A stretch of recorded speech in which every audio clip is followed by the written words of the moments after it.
On Central News tonight, carnage on Waikato roads, good news for ratepayers, more on the Hamilton Gardens Arts Festival, and brand new school opens its doors in Flagstaff. Kia ora and welcome to Central News on TV Central for February the 18th. I'm Amanda Harper. At least 2 of 3 people who died when a car collided with a logging truck 5 kilometres north of Tokoroa in South Waikato were said not to be wearing a seatbelt.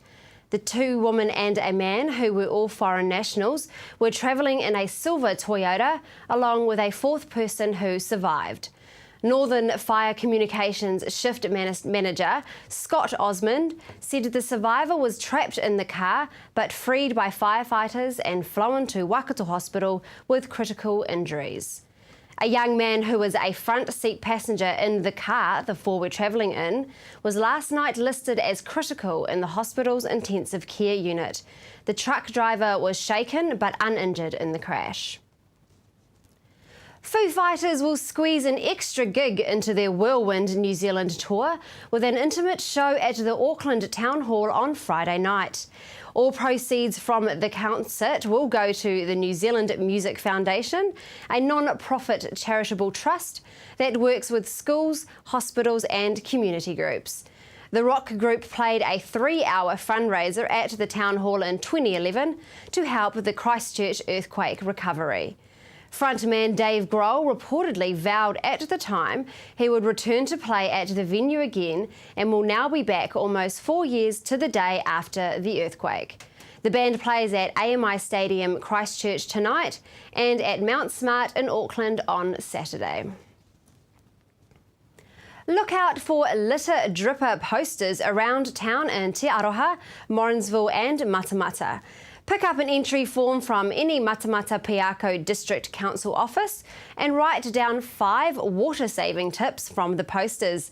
Return the entry form to any council office and receive a family pass to either Morrinsville Heated Pools, Te Aroha Leisure Pools or Matamata Sports Centre. There are 99 pool passes to give away. Competition commences on 18th February until the pool passes have been claimed. And now for our region's weather. Fine in Hamilton with evening cloud, a southwest breeze.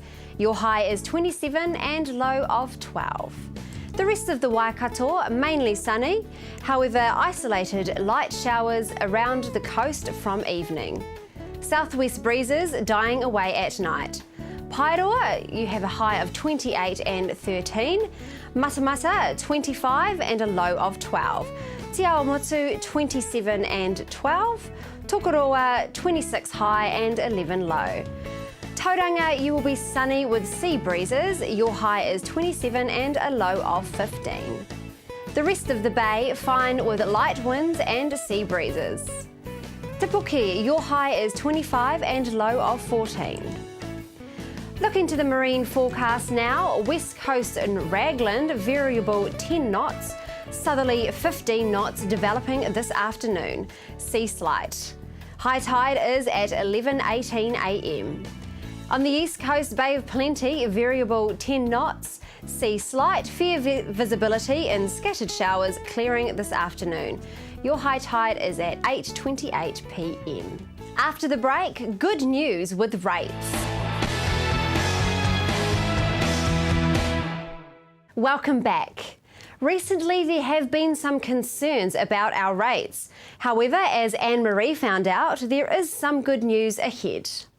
Well, the good news is there will be very little impact on ratepayers because we've been able to hold the rates down to a 0.2% in the first year and 0 in the outlying year, and marginal small increases further out.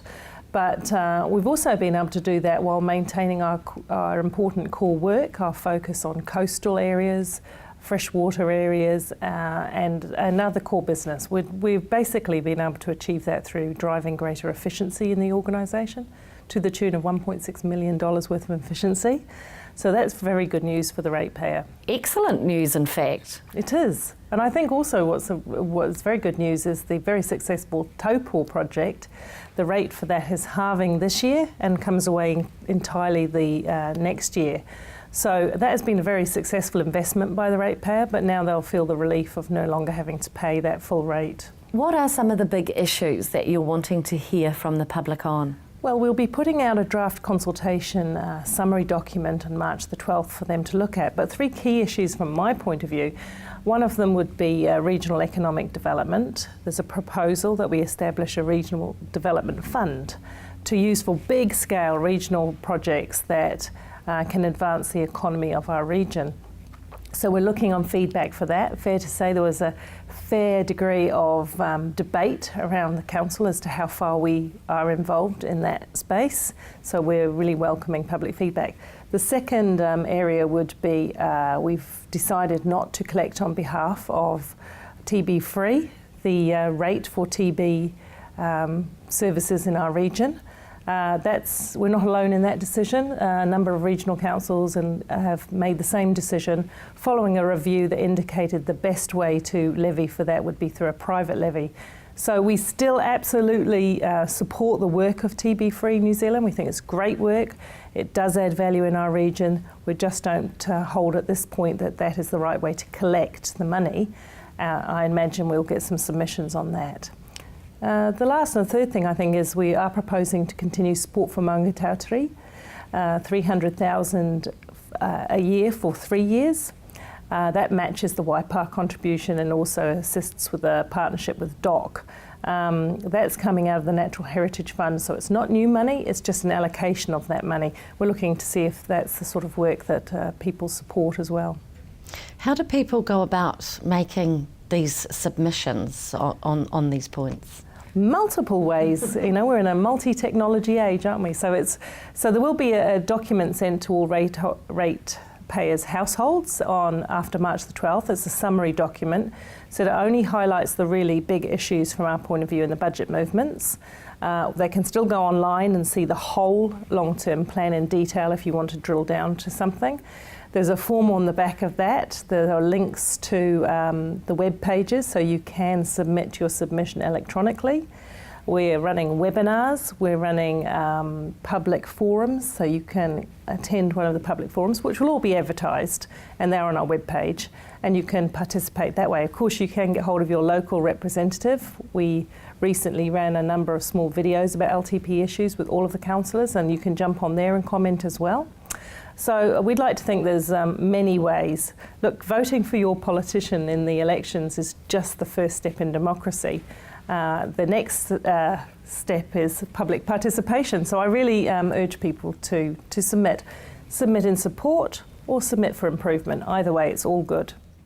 For more information, visit the Council's website www.waikatoregion.gov.nz. In our next story, HIPI. HIPI stands for Home Interaction Program with Parents and Youngsters. It's an acronym. Tell us about the history of HIPI. What does it do? Well, HIPI's actually been in New Zealand for 20 years and it's been operating in 38 sites for over that number of times, and there are 3 new sites that are being developed at the moment, and Hamilton's one of those. So what does HIPI do? HIPI is an in-home education program for parents and their children to work at together.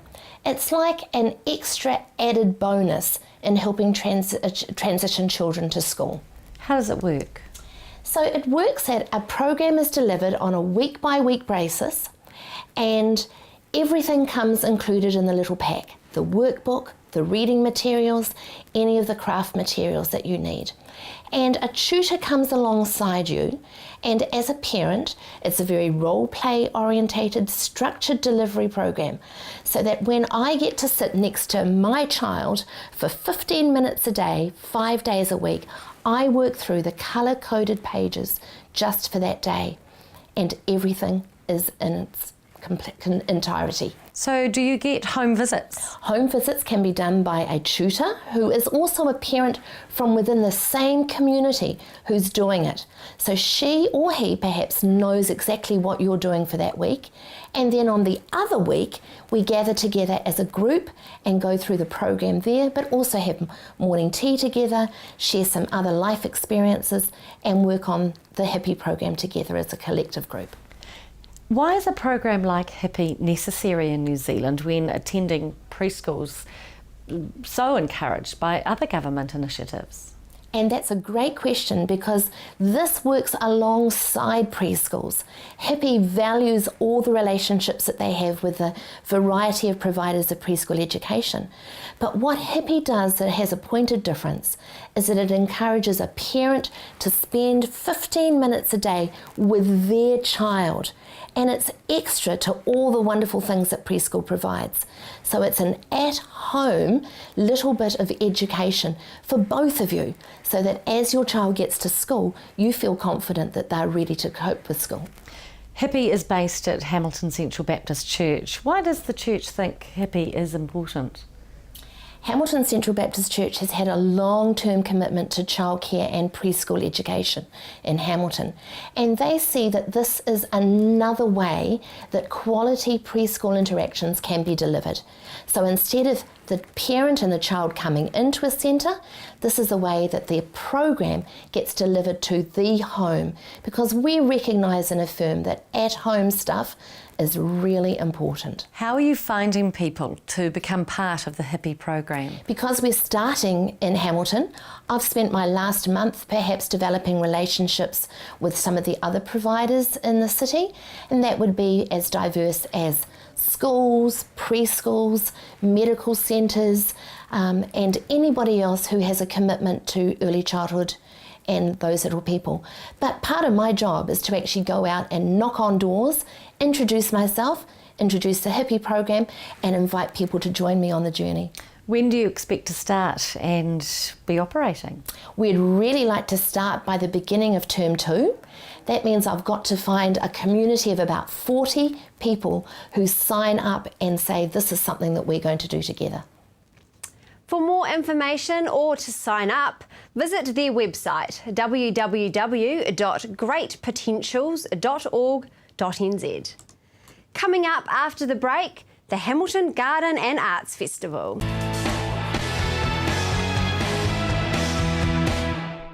Welcome back to Central News on TV Central.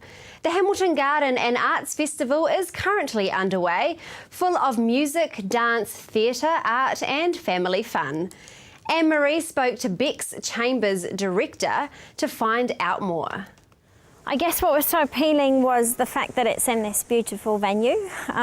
It's a world-class, it's a gardens which is world-class. It's just won an international award, and there's not very many opportunities you get to work in such a beautiful location. So that was really what did it for me, definitely. What's one of your aims for the festival? One of my aims, I think, again, it comes back to the venue. Like, we've got so many beautiful locations that we can utilise for different performances. So I guess, you know, my passion and my background is trying to expose all different areas of the community to new performance and new work. So I think the aim for me is to try and develop audiences and get them into not just different performance experiences, but different locations, different gardens.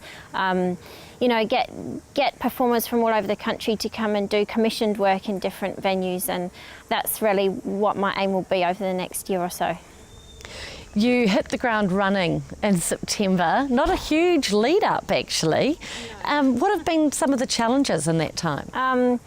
Well, I guess just the whole time frame has been a challenge. Like, ideally you'd have at least a year. A lot of arts festivals are actually biannual, so at least a year to kind of research the different performances and get going. So the whole time frame's been a restriction, and with Christmas and New Year being in the middle of that, there's really been only maybe 2-3 months which you can actually do all the work. But the biggest restriction is funding and sponsorship. If obviously events are really expensive to put on, and if you don't have the funds, you can't do what you wish to do. So that's that's been a huge restriction and a hurdle to get through. But yeah, we're muddling through.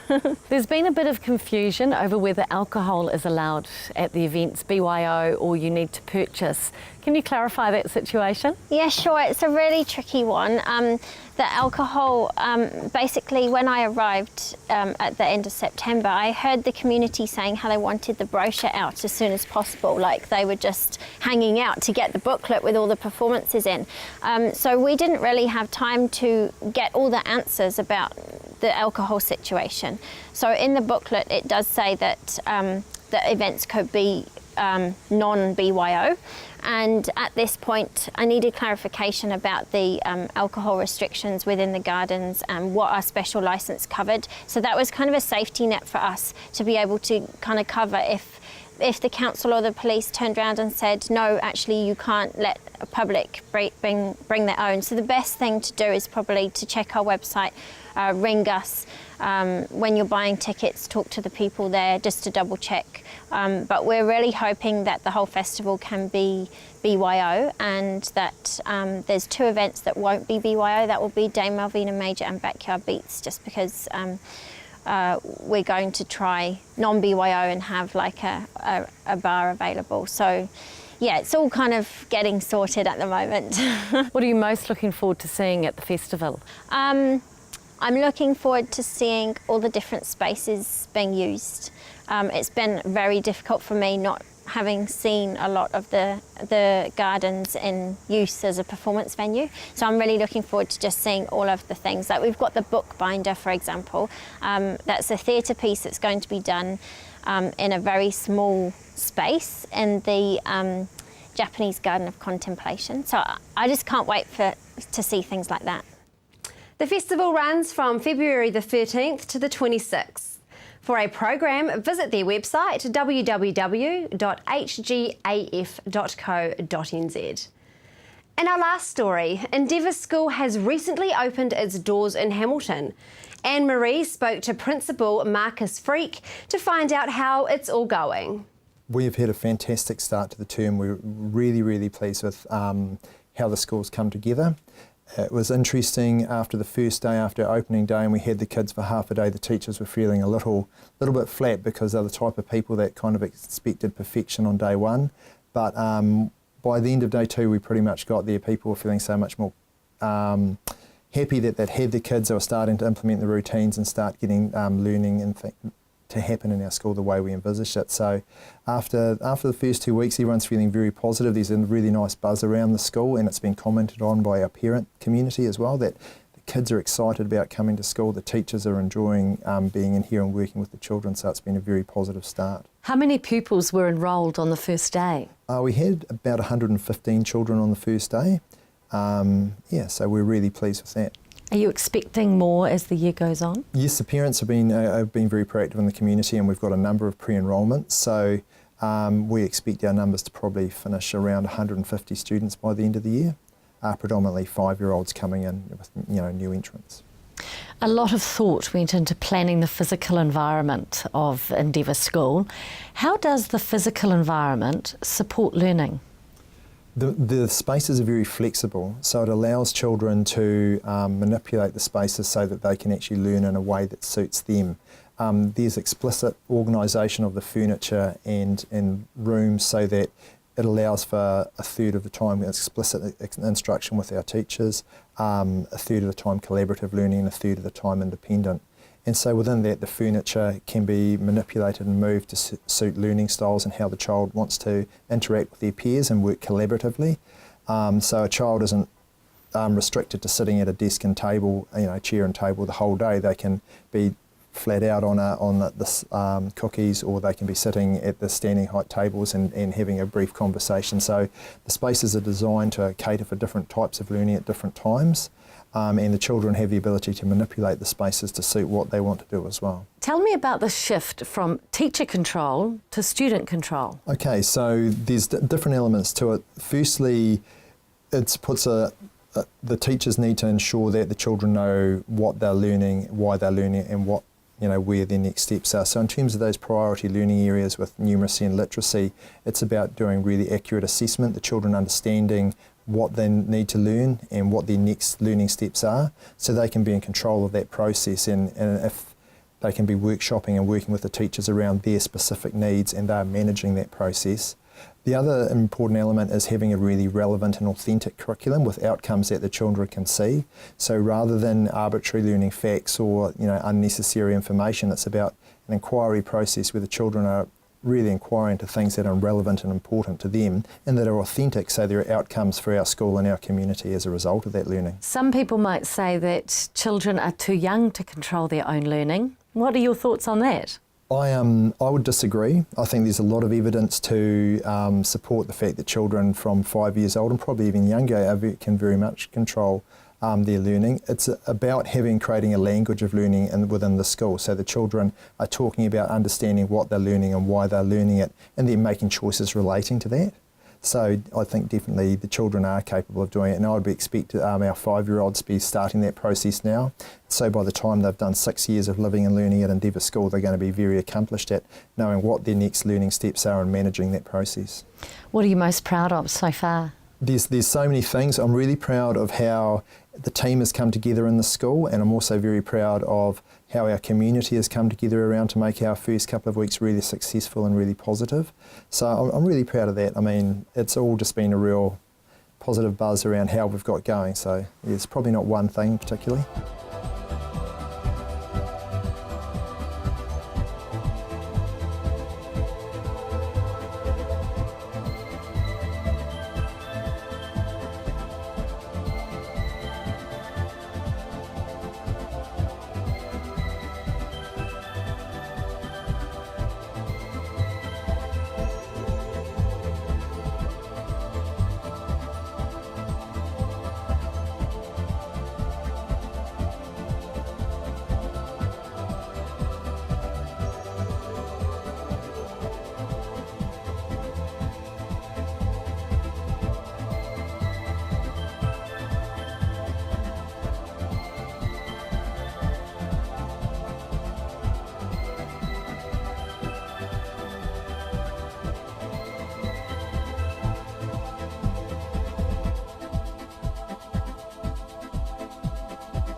That is Central News for today. Now, we love to have your feedback, so please like us on Facebook, centralnews.tv, or email us, news@tvcentral.co.nz. Join me tomorrow night for more stories from the Waikato and Bay of Plenty. I'm Amanda Harper. Have a lovely evening. Pō Marie.